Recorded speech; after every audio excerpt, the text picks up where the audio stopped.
Welcome to the dedication of the Aron Bernstein Chair in Jewish History.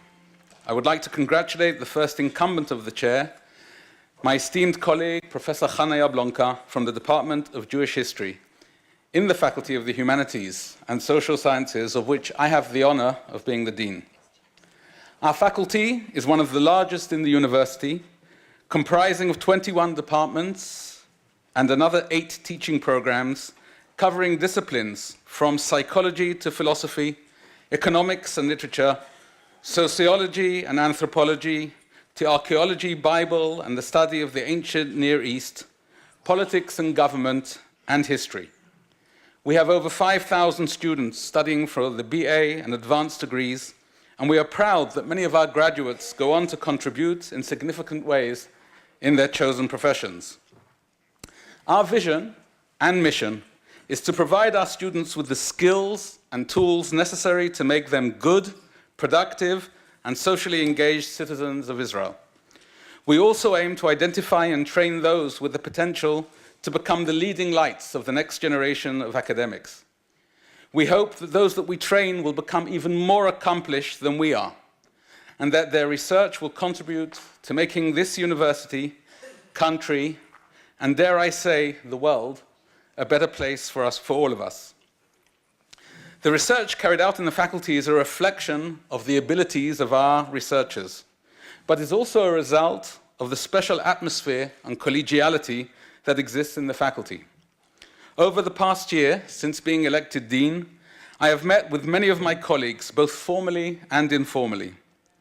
One of the great pleasures of my week are the Wednesday lunches, where 8 or so members of the faculty from different departments and disciplines, both senior and junior, join me to eat, talk, and inspire each other in an informal atmosphere. I come away from these lunches on a high, in awe of the fascinating research being carried out by my colleagues, and inspired by how much gets done with such little resources.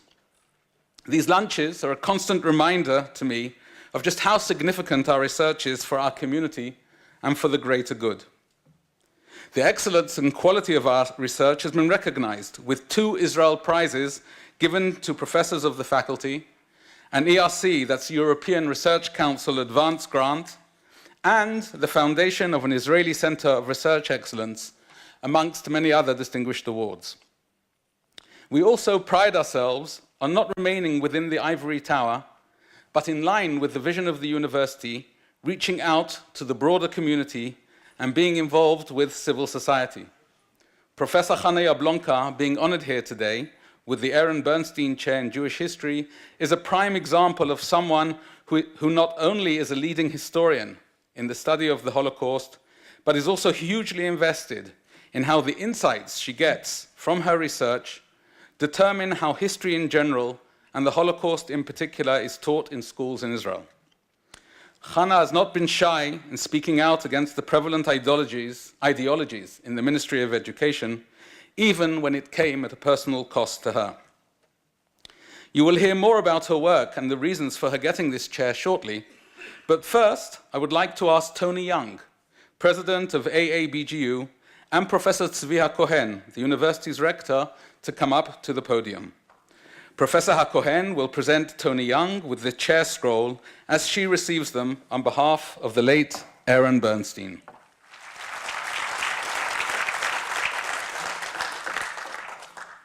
Tony, please remain here, as we would love to hear from you on this special occasion.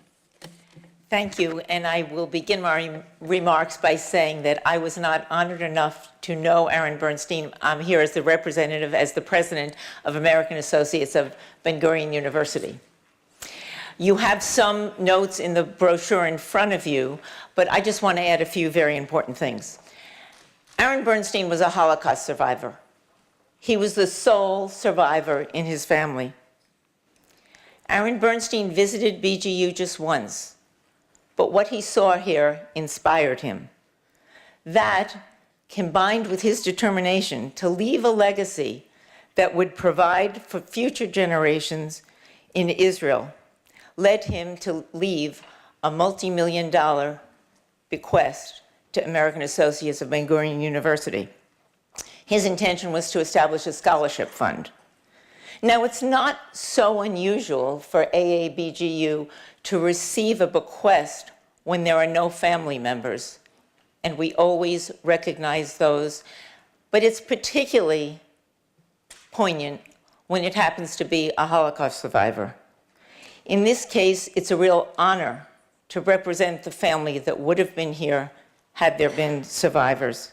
It's a special responsibility for us. It shows us what we're doing here today, that the Nazis did not win, that the murdered members of his family will live on in this chair. We could have just followed the idea of a scholarship fund, but both AABGU and BGU wanted to do something for meaningful, and we decided that the appropriate way to honor his legacy would be to establish a chair that would continue to examine Holocaust studies. So I'm delighted to be here today as we inaugurate the first chair of a really eminent scholar in this field, Dr. Hanna Yablonka. Sorry if I mispronounced that. And we know that under your direction and the direction of future people who receive this professorship, this chair will have a great impact on the future. Aron Bernstein's legacy here at BGU is the ultimate repudiation of the murderous wishes of the Nazis. May his memory be for a blessing. Am Yisrael Chai. Thank you for those moving words, Tony. Aron Bernstein felt strongly that education is a key to making a real difference in the world. Researching our roots and understanding the implication for our future is at the core of finding meaning for mankind, humankind. This generous contribution to Ben-Gurion University will benefit future students to excel here in the field of Jewish history and in the study of the Holocaust. It is this partnership with BGU that has brought us here to mark this momentous occasion in academic excellence. I would now like to call upon Professor Tzvi HaKohen, the rector, to introduce the incumbent of the Aron Bernstein Chair in Jewish History, Professor Hanna Yablonka. Today's event evolves around the Holocaust, and especially the fate of the Hungarian Jewry. It is interesting that Hanna Yablonka was born to parents which came from Czechoslovakia.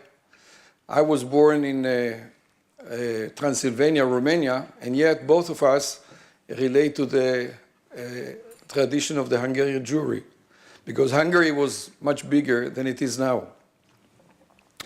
Her mother, Viola Turk, was a physician, is a physician, sorry. And she was sent to Auschwitz, so was my mother. But she was saved, but unfortunately she lost her first husband. She got remarried. Hanna was born. She grew up here in Beersheba. Her parents were very important physicians here at Beersheba. Her father, the late Gabriel Terek, established the Department of Orthopedics in the Soroka Hospital, our next door neighbor. Her mother was a very prominent physician in charge of the entire district. And Hanna grew up in Beersheba. Then she went to Hebrew University, where she studied at the Department of International Relations and the Institute of Contemporary Jewry. She got her first degree, then a second degree in with excellence. Then she moved to Ben-Gurion University, where she did another master's degree. I don't know why you needed more, both of them. But in behavioral sciences. And she did a PhD under the instruction of Professor Yehuda Bauer, the famous Holocaust researcher, on the integration of the Holocaust survivors in Israeli society. Hanna Yablonka is now a full professor at the Department of Jewish History here at Ben-Gurion University. She's the chairman of the Jewish Hungarian Jewry Museum in Tzfat, which we discussed before. I have a very soft point for that, since my uncle was the mayor of Tzfat, and was also apparently of a Hungarian Jewish origin. She's the chief historian of the Ghetto Warrior Museum, which is one of the major museums for the Holocaust in Israel, and one of the leading professors of the Faculty of Humanities and Social Sciences. When you talk Holocaust, you talk about Hanna Yablonka, and I think that that would be the best way to connect the chair, the family, and Hanna Yablonka together. So Hanna Yablonka, please come to the podium.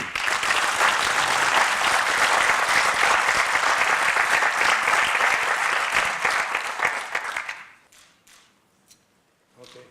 Thank you very much.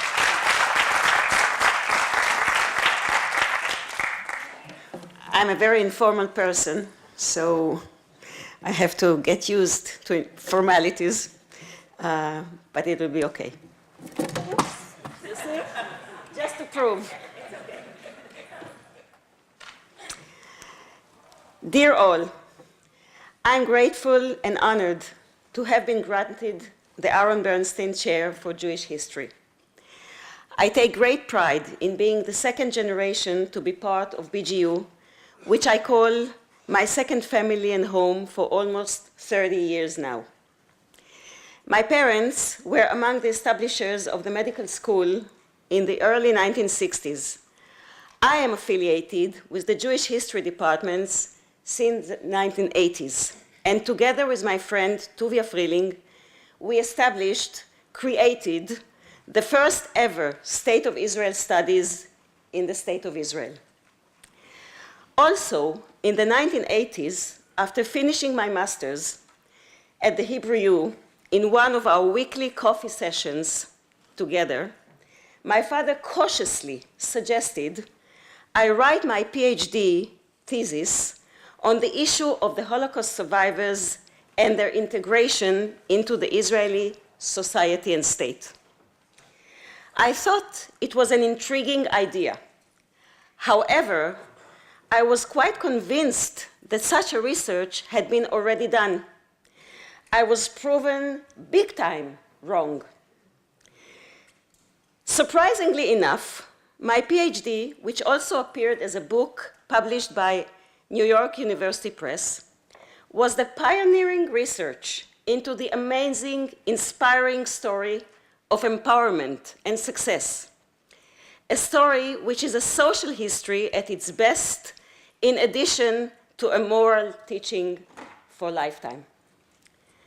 The bottom line of my long research corpus on the survivors is that it's an unprecedented tale of immigration in which newcomers became the backbone of society in their new country, which they actually were the founders of. Soon after that, I was lucky enough to be the first, after 35 years of closed archives, to be able to see all the materials regarding one of the most media-covered events in Israel's history, the Eichmann trial. The result was a book published in English by Random House, The State of Israel versus Adolf Eichmann. I wrote yet 2 more books, but I really do not want to sound like a CV narrator. Along the way, I've done many media projects. One of them was a documentary Capo film based on my article, which won the Emmy Prize, the first Emmy Prize won by the State of Israel. I consider myself a social historian, focusing on the vivid, multifaceted, dynamic, sometimes annoying Israeli society. Currently, I'm about to wrap up my new book telling the collective biography of 290,000, which were the first Israelis, the first native Israelis who were born in the state of Israel between the years 1948 and 1955. Something like the history of the Israeli Jewish baby boomers. This will be published towards Israel's 70th anniversary in the middle of 19?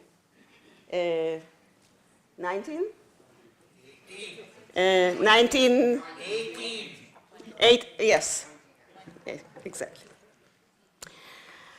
Above all, I have always considered myself, first and foremost, as a teacher. And the highlight of my career, as I see it, are my PhD students, whom I have the privilege of supervising. Their intelligence, curiosity, new venues really validate the old Jewish saying that I've learned from all my teachers, but above all, from my students.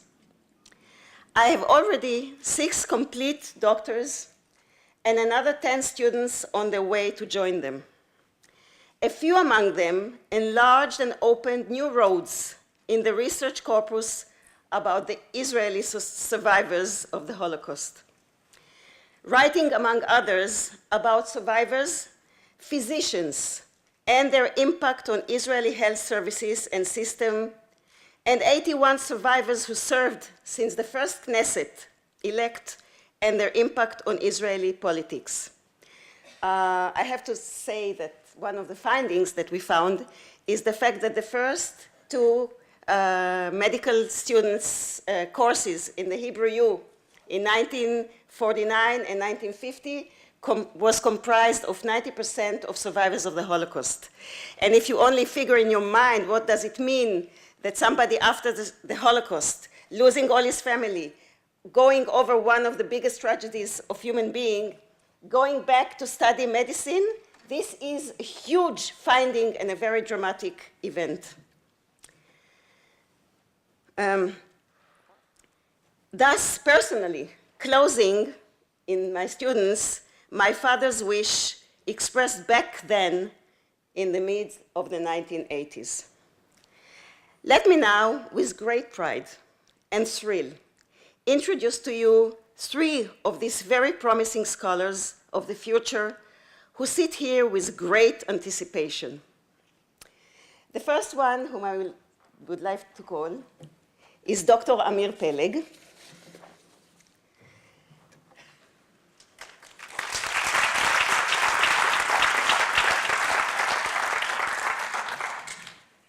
Dr. Amir Peleg, historian and advisor for the Claims Conference Organization, assistant editor of the Ze'ev Jabotinsky Ideological Writings series published by the Jabotinsky Institute, Amir was also the first editor of the students' periodical, The Israelis. His master thesis and doctoral dissertation won awards from Ben-Gurion Research Institute, Haifa University, Jabotinsky Institute, and the Menachem Begin Heritage Center. Amir did all his degrees in BGU, always summa cum laude. Amir is a proud father of 3, and he will talk about Begin and the Shoah.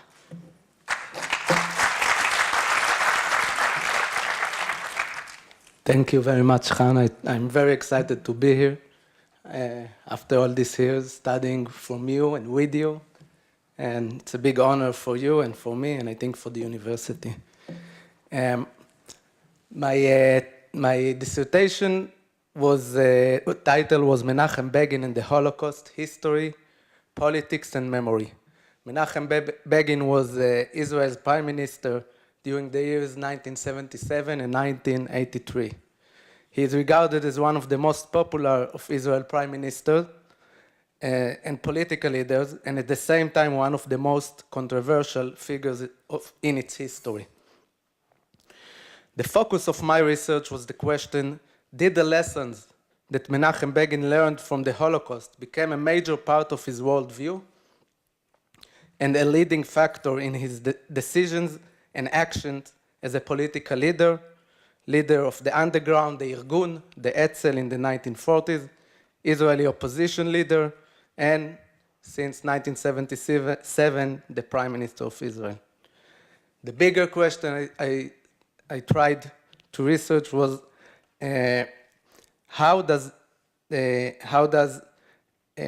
Holocaust influence Begin, and of course, because his importance, I was able to shed light on how does it influence Israel.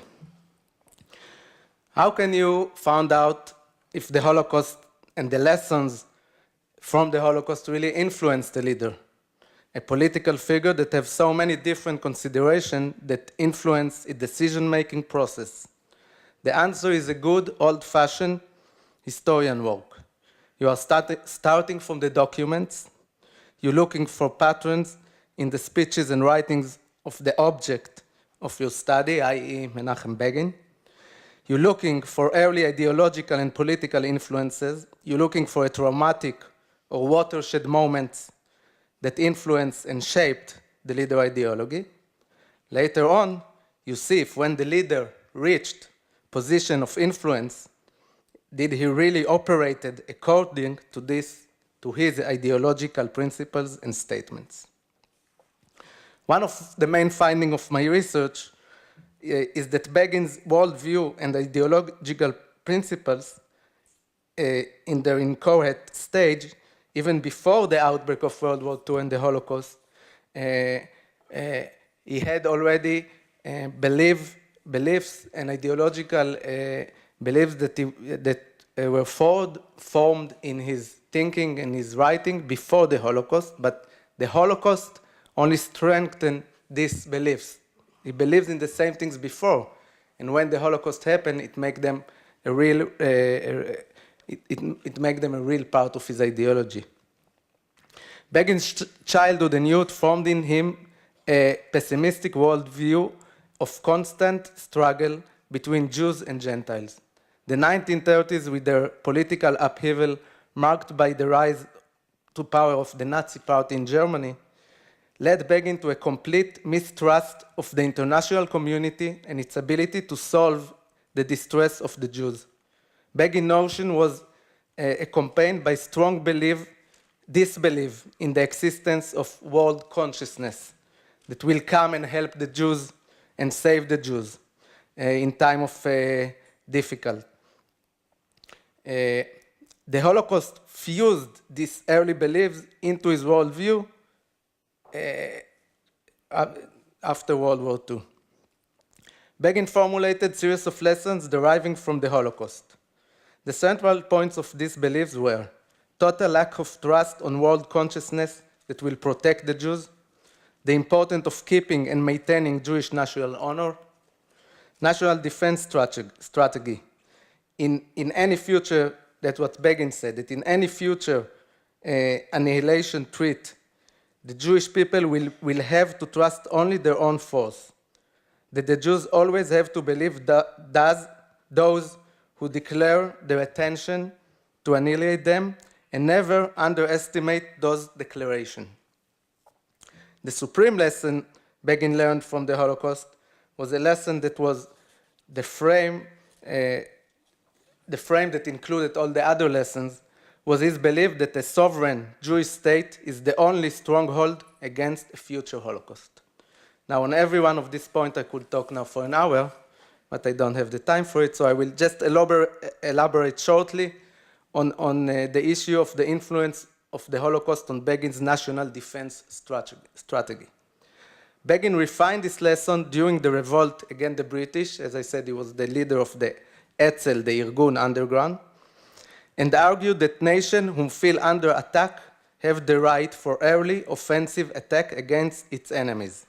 This early attack will prevent arriving to a situation of surrounded ghetto. Begin always gave the ghetto and the ghetto revolt as example for a fight that gave a lot of honor to the Jewish people, but didn't help them to survive. And he always say, we don't have to be in this situation of the ghetto, and we have to act before we arrive to this situation.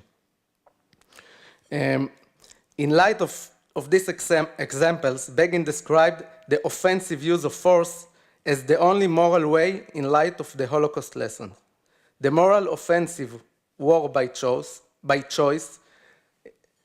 it means that you have the right to act in offensive way and use your army in offensive way, not only as a defense army.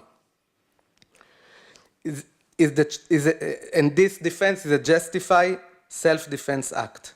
Begin ideology regarding the use of power led his decision to open the Lebanon War and to say on August 1982, we are not obliged to conduct a war only from a no-choice situation. There is not a moral decree under which a nation have to fight only when it's on the verge of abyss. This kind of war might lead to a disaster if not a Holocaust.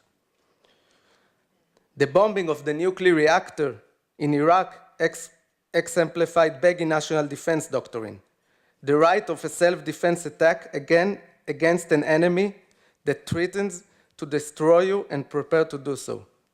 The peace with Egypt was also embedded in Begin ideology, and he was talking about the necessity of war, but he was also talking about necessity of peace and how to take the win in the war and turn it into a peace with your enemies.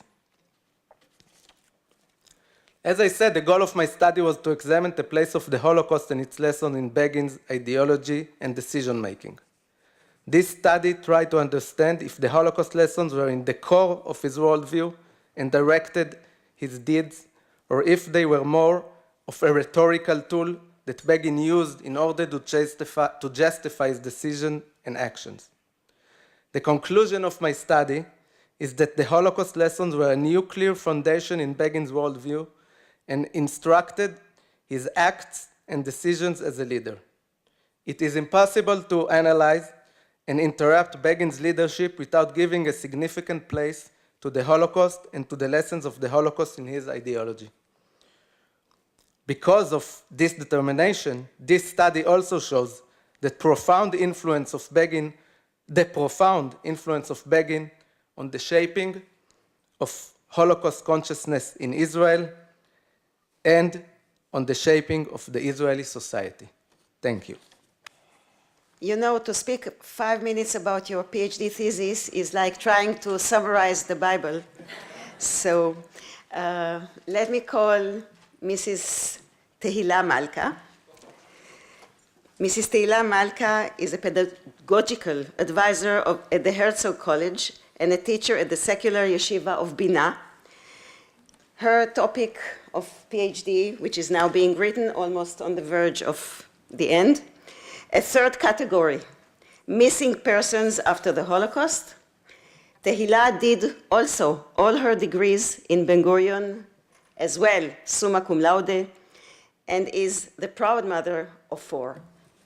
In May 1945, American soldiers liberated a work camp near the German town of Ludwig-Lust. One of the liberated prisoners was Leon Kahan, a very tall Jewish fellow, who was hospitalized by the Americans due to his poor physical condition. Then several days passed of disorder and near chaos in the area due to changes in the liberating forces. When the Americans returned to the camp and to the hospital, Leon Kahn was gone. They could not find a trace of him. What has happened? Perhaps he had died of his injuries and no one recorded it in the chaos. Perhaps he had recovered enough to live on his own. In any case, Leon has simply disappeared. While his friends and relatives returned home and started to rebuild their lives, Leon's mother focused on just one thing: finding her missing son. In fact, Leon was just one of millions of people who became missing persons in the aftermath of World War II. According to the International Tracing Service, there were more than 10 million missing persons as a result of the Second World War, among them 72,000 American soldiers. However, the problem was even harder when it came to the Jewish people after the Holocaust. The end of the war signaled a moment of horrified discovery of the magnitude of the catastrophe for hundreds of thousands of survivors in liberated Europe and for their relatives in the free world. Almost immediately, those people began to search for missing family members or friends. They went a great effort to uncover the fate of their loved ones, hoping to find them alive, or at least to find witnesses who could testify to their death. Unfortunately, many searchers came up against a brick wall. The answer was no answer. As Jenny Adkins wrote, people are not missing in the abstract. Thus, it was the family members and friends who determined who was missing and were the ones responsible for the label of missing person and not, for example, deaths victims. Psychologists and sociologists emphasize the enormous pressure and stress exerted on kin by the disappearance of their family member. This is because missing persons are one and the same time, both alive and dead, both here and nowhere. The long-term uncertainty prevents relatives from achieving closure, thus making it even harder than a normal loss. People search for their relative with no end in sight. Parents search for their children while the authorities try to handle the masses of unaccompanied children. In addition to searching for relatives and friends of the past, most survivors were strongly motivated to rebuild their lives in the present by creating new family on their own. Yet, at the same time, the search for missing relatives continued unabated all the time.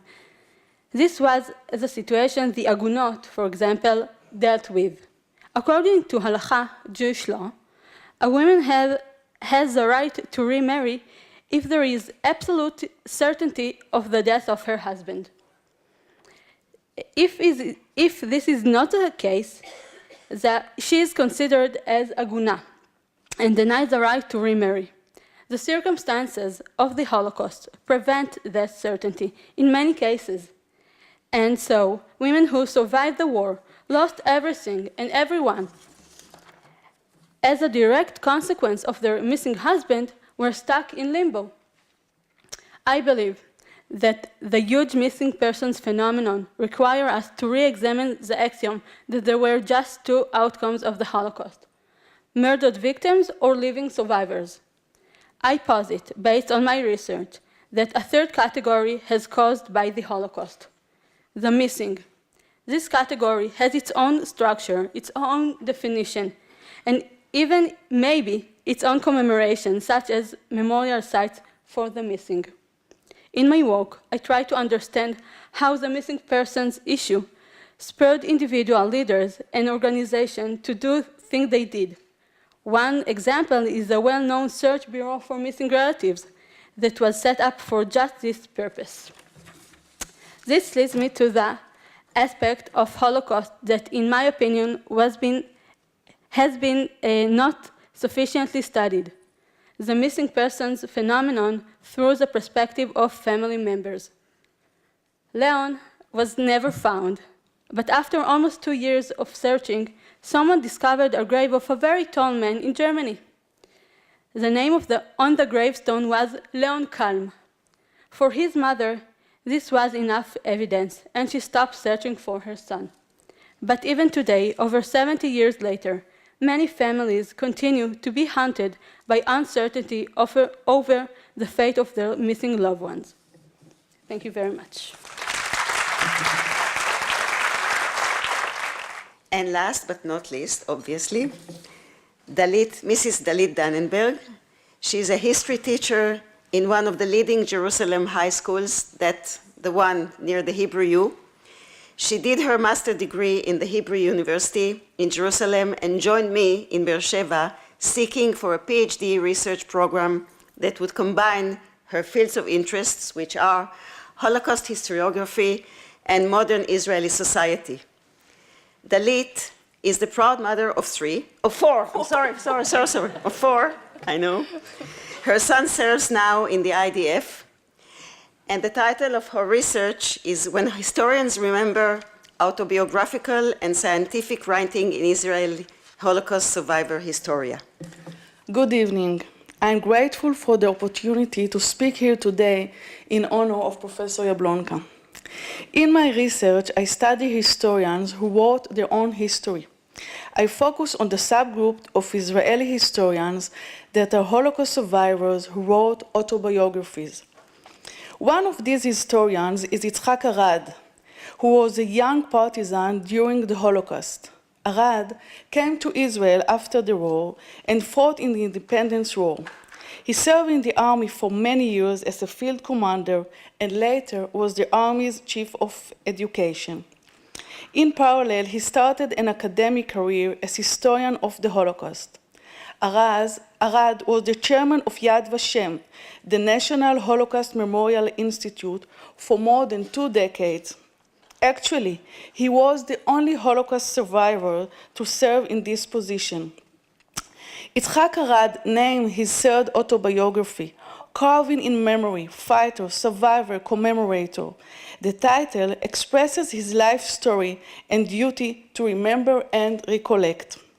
When I asked him why he decided to write an autobiography, he replied that he sees it as his duty to tell the younger generations, now and in the future, about the people and events he witnessed. For him, it was reality. For them, it is history and heritage which they have to know for their own future. This sense of duty brings together the subject of my research group. All viewed the writing of their own life stories as part of the bigger mission of Holocaust commemoration. In my research, I analyzed the work of 28 Israeli historians who are also Holocaust survivors and authors of autobiographies. Most of them but one were Holocaust historians. They were never studied as a group until now, and according to my findings so far, they are not aware of the similarities between them. They choose to probe Holocaust events and atmosphere in 2 distinct voices, that of the academic historian and that of the autobiographer. Why would an historian who survived the Holocaust study it? Why look back into the painful past? And if doing so, why do it from 2 distinct viewpoints? I find these questions fascinating. My research is extremely here and now. Very recently, 2 of my research figures published additional autobiographies that combine history with new insight and perspectives. Almost 1/3 of this research group wrote more than one autobiography. Professor Yablonka claims that since 1945, a major role in reshaping Holocaust memory and its insight is reserved to the survivors that arrived in Israel in growing number since the end of World War II. Walking in this trail, I'm trying to elucidate the contribution of the Holocaust survivor historians in the process of Holocaust memory construction in Israel. Indeed, the accomplishments of the surviving historians confirm the claims of Professor Yablonka.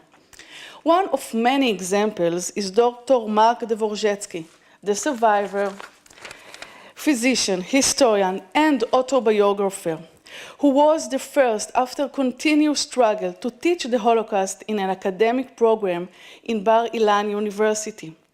This was the first such program or cathedra in the world. Dvorzhetsky initiated its establishment, helped in its funding, and was its first chairman. The surviving historians dealt with human universal issues with courage that even modern historians find hard to confront. As early as 1954, Dvorzhetsky tackled the issues of man against the beast in man, man against the Nazi in man, and man against the Holocaust. Shaul Friedlander, who was a hidden child in a French monastery during the war, named his first autobiography When Memory Comes, and the second, Where Memory Leads My Life. Both names exhibit the unremitting existence of memory and Holocaust in his life.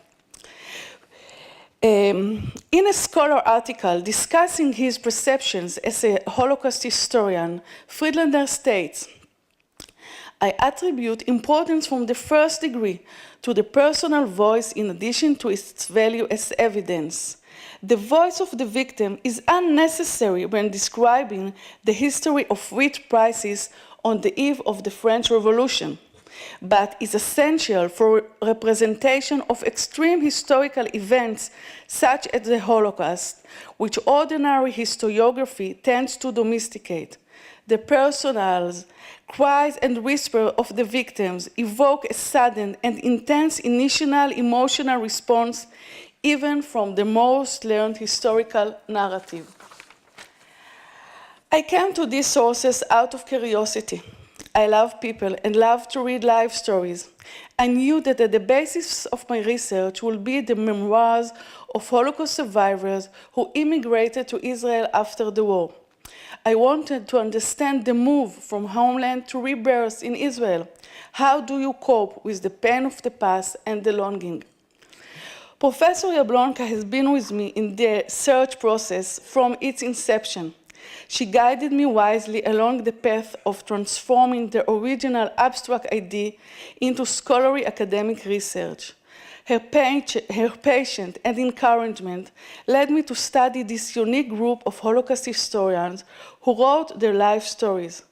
To be in the Holocaust, to survive, to immigrate to Israel, and to study the past. Professor Yablonka is an Israeli and world-renowned historian whose research is a pillar of Jewish and Israeli historiography. She truly deserves the honor she is awarded by you today. Her original and innovative thinking, unremitting scientific and teaching activities, and sense of mission make her a true link in the ongoing chain of great Jewish scholars.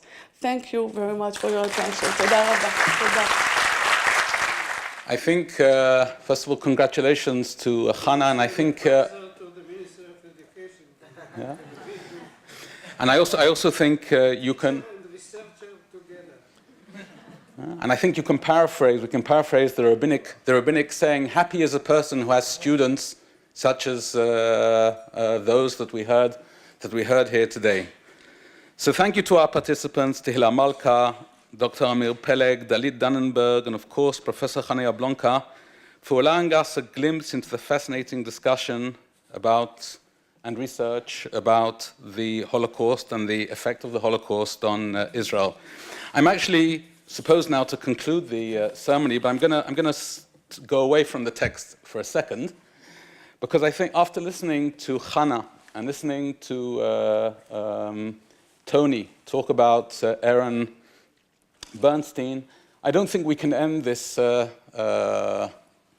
ceremony, I don't think we can end this, what we're doing here, without a poem. So while I was listening, and I hope you'll bear with me while I find it, here we go. I'd like to read a very famous poem, and I'm reading it in English translation, written by Zelda. L'chol ish yesh shem, every man or everyone has a name. Everyone has a name given to him by God and given to him by his parents. Everyone has a name given to him by his stature and the way he smiles, and given to him by his clothing. Everyone has a name given to him by the mountains and given to him by the walls. Everyone has a name given to him by the stars and given to him by his neighbor. Everyone has a name given to him by his sins and given to him by his longing. Everyone has a name given to him by his enemies and given to him by his love. Everyone has a name given to him by his holidays and given to him by his work. Everyone has a name given to him by the seasons and given to him by his blindness. Everyone has a name given to him by the sea and given to him by his death. This concludes our ceremony. Thank you.